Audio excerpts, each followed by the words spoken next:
on this episode of The Ryan Vet Show.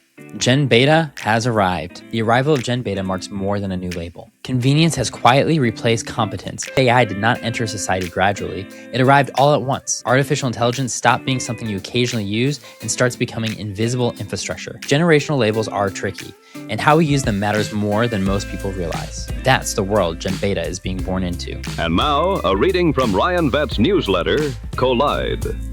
The future is born. Gen Beta has arrived.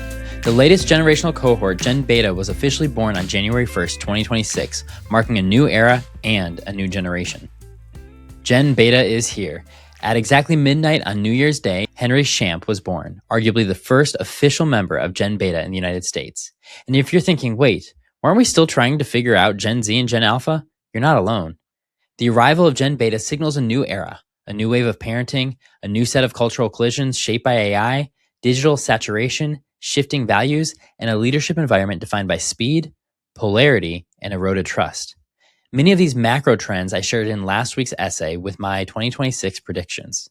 There's still real debate about when Gen Beta actually begins. Some outlets rush to crown January 1st, 2025 as the starting line. Others argue that Gen Beta won't arrive for years. There's still real debate about when Gen Beta actually begins. Some outlets rush to crown January 1st, 2025 as the starting line. Others argue that Gen Beta won't arrive for years to come. I'll explain why I land on 2026 in a moment, but regardless of where you draw the boundary, the arrival of Gen Beta marks more than a new label. Before we dive into a mini-series of essays on Gen Beta in the weeks ahead, I want to set the frame, because generational labels are tricky, and how we use them matters more than most people realize. Labels are tricky, but we still use them. I often push back on generational labels, not because they're useless, but because they're usually treated like gospel truth or settled science, when they're really shorthand and unfortunately grossly misused. Generational labels show up everywhere. Headlines, HR meetings, boardrooms, marketing decks, policy conversations. Even when major research institutions like Pew have stepped back from naming generations, culture and media pull us right back into the labeling game. So my posture isn't that labels are bad, but instead, if we're going to use them, we should use them intelligently. That's why I rely on what I call the generational prism framework, built on a simple idea: age, moment, label. The label, like baby boomers or Gen Beta, isn't the starting point. It's typically the output. It's the extrapolation of what happens when a person's life stage collides with the condition of the current moment of the world around them. When we start with the label, we usually end with stereotypes, unhelpful generalizations, and false narratives. We've seen this repeatedly.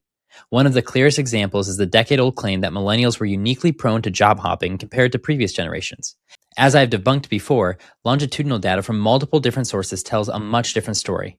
By age 25 and even by age 30, millennials had held only about 0.3 more jobs than late baby boomers or Gen X. The difference, when analyzed by age, is so negligible, and yet entire books and countless articles were written about the job hopping generation. I digress. But understanding where labeling is helpful, and particularly where it is unhelpful, is especially important as we start talking about the newest generational cohort beginning in 2026, Gen Beta. So why does Gen Beta start in 2026? Generational shifts tend to follow cultural tipping points, not calendar pages. We've seen this pattern before. From the late 1990s to the early 2000s, home internet access in the US climbed roughly from 1% of households to over 50% of households in about 7 years, with the tipping point being around 1998. The smartphone followed a similar curve. By 2012, nearly half of all US adults owned a smartphone, well past what Malcolm Gladwell famously refers to as the magic third, the point where adoption moves from novelty to inevitability. That framework matters here. Though AI has been around for decades, it was not a household term or a widely utilized technology, at least not on a consumer level, until recently.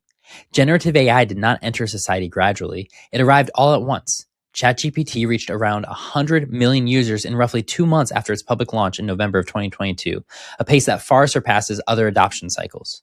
By mid-2025, Pew found that 58% of US adults under 30 had tried ChatGPT, while 38% of all adults reported using generative AI for work-related tasks. AI utilization is well past the novelty phase. And this matters for the future because childhood is shaped by what the adult world normalizes. That's also why reasonable scholars and futurists disagree on when one generation ends and the next begins. Normalization doesn't happen overnight. It happens unevenly across systems, families, and institutions. For instance, Jean Twenge has suggested Gen Alpha, or as she calls them, polars, may extend closer to 2029. Mark McCrindle argued that Gen Beta started in 2025. Both perspectives are defensible, but here's the hinge for me. The parents, educators, and institutional decision makers shaping early Gen Beta are disproportionately millennials. They aren't just trying AI, they're integrating it. In fact, data shows millennials currently use AI tools at a higher rate than any other adult cohort. Simultaneously, Gen Z makes up a growing number of new parents as elder millennials are biologically aging out of natural birth. This signals a new moment. Jonathan Haidt in The Anxious Generation alludes to a range of 2010 to 2013 being the turning point from Gen Z to Gen Alpha. It wasn't a clean break, and that's the point. This isn't a sudden pivot, it's a shift. I often refer to this as the generational blur. So stating that Gen Beta begins in 2026 isn't about being right, it's about shared language. If we want to talk meaningfully about what's changing, we need common nomenclature, even when the edges are fuzzy. For the sake of clarity moving forward, I'll refer to it this way. Gen Beta begins in 2026. Why Gen Beta is different. Henry Champ didn't arrive with a fundamentally different future than a child born at 11:59 p.m. on December 31st, 2025. A generational label doesn't suddenly alter a child's trajectory. An individual's worldview is shaped by countless variables, and birth year by itself is rarely the deciding factor. Birth order matters, parent age matters, family culture matters, whether someone grows up in an urban or rural area matters. Education, faith, community, socioeconomic reality, and lived experiences all play a role. That's the generational blur in real life. The edges are messy because humans are messy. So why draw a line at all? Because sometimes the world crosses a cultural tipping point. That's what the beginning of 2026 represents. The moment artificial intelligence stops being something you occasionally use and starts becoming invisible infrastructure, something you grow up inside, attached to, and increasingly dependent on. Gen Beta, nor even Gen Alpha or Gen Z, will encounter the friction and true hands-on learning experiences that are fundamental to grow. I remember learning graphic design in the early 1990s, literally designing with clip art books, photocopies, transparencies, and cutting and pasting by hand and then duplicating that master document.